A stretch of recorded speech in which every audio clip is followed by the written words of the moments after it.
This has nothing to do with the coronavirus epidemic. This is called The Hero's Journey.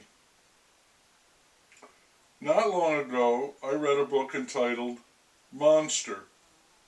It was about screenwriting and Hollywood, and it was about money.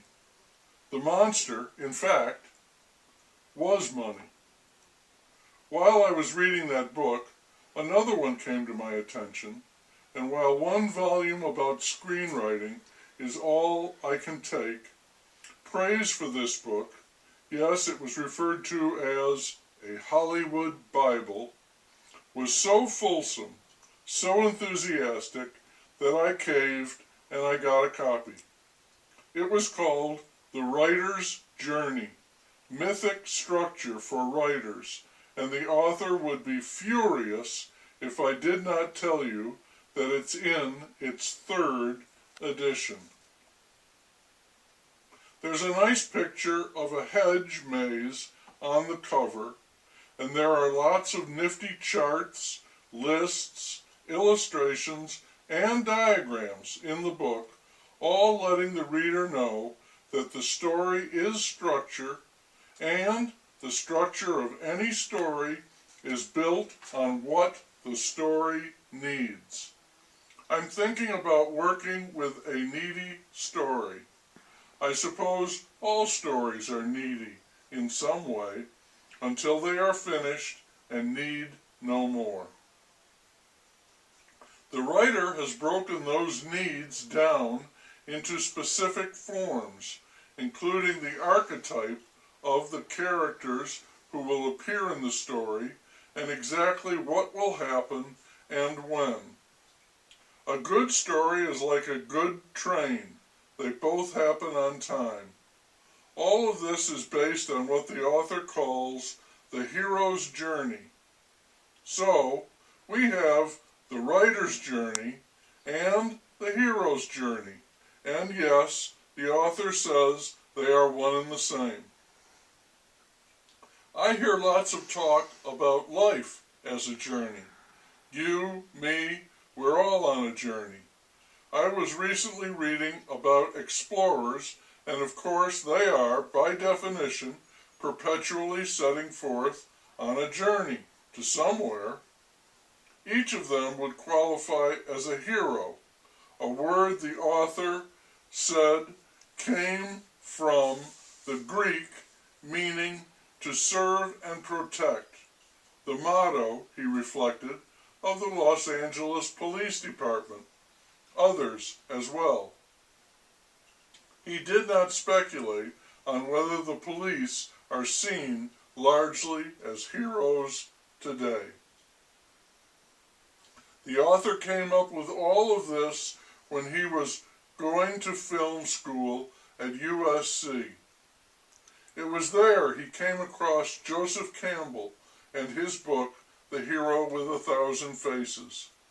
He said that reading that book was a life-changing experience, which caused an electrifying reorganization of my life and thinking.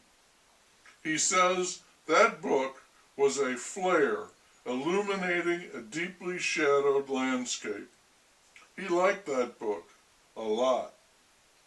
He studied that book and discovered that it seemed to me the hero's journey was exciting, useful story technology which could help filmmakers and executives eliminate some of the guesswork and expense. I was waiting for the money of developing stories for film. He met Joseph Campbell a couple of times at seminars before his death in 1987, and he wrote that before his passing he told me, "Stick with this stuff. It'll take you a long way." I get a kick out of that. Good old myth. Stick with this stuff, kid. It'll take you a long way.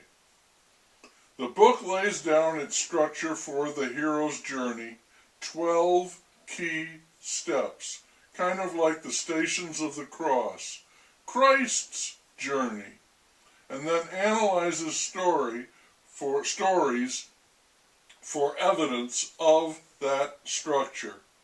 The stories essentially validate the structure over and over. He's got Star Wars, An Officer and a Gentleman, and The Wizard of Oz. He just about milks that one to death. Dances with Wolves, Red River, Ghostbusters, Sister Act, The Godfather, Titanic, on and on and on.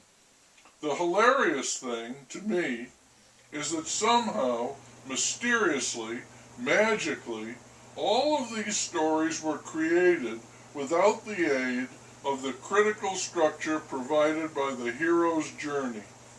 Somehow, the writers managed to navigate that deeply shadowed landscape.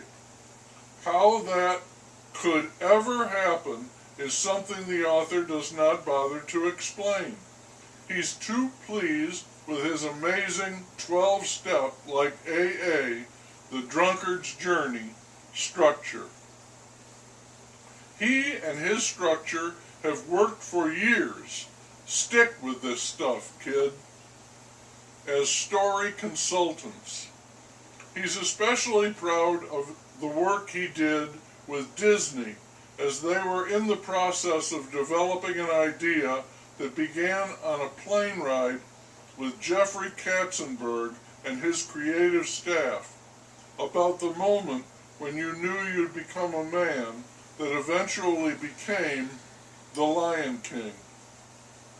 He helped create that story, though he did wish they had listened to him more in certain key passages. All I could think of was a book I had just read, a small part of which was about Africa, the terrible history of colonial Africa, and the terrible present and future of Africa as it struggled with independence, all of which the author of that book wrote turned the extravagant nonsense of the Lion King into nothing more than a cruel joke. So what is it? A hero's journey or a cruel joke? Disney, I know, would say it was one hell of a moneymaker. A real box office monster.